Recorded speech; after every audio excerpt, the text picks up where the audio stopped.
समझ लिया। चलिए अब कोड के अगले हिस्से पर चलते हैं, यानी दूसरे और तीसरे अंक।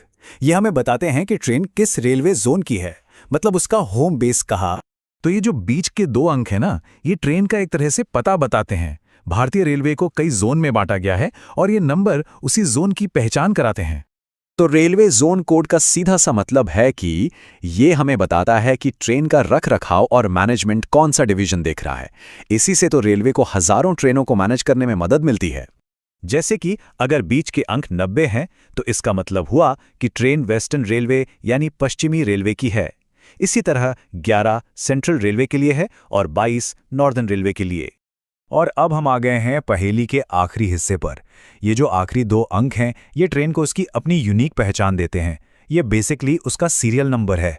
मतलब ये आखिरी 2 अंक उस ट्रेन को उसके जोन के अंदर एक यूनिक आइडेंटिटी देते हैं, जिससे उसे हजारों दूसरी ट्रेनों से अलग पहचाना जा सके।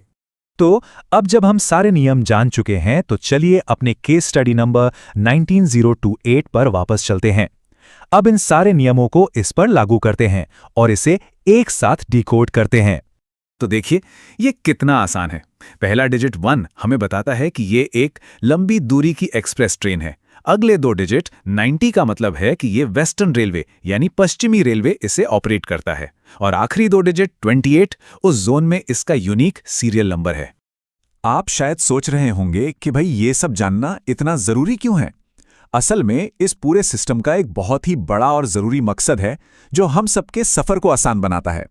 और इसका सीधा सा जवाब ये है, ये लॉजिकल सिस्टम हमारे कंप्यूटराइज्ड रिजर्वेशन सिस्टम यानी पीआरएस की रीढ़ की हड्डी है।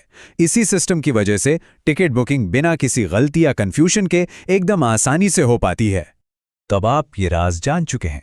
अगली बार जब आप ट्रेन से सफर करें तो अपने टिकट पर लिखे उस नंबर को सिर्फ एक नंबर की तरह मत देखिएगा, उसे डिकोड करने की कोशिश जरूर कीजिएगा। यकीन मानिए, ये आपके सफर को और भी दिलचस्प बना देगा।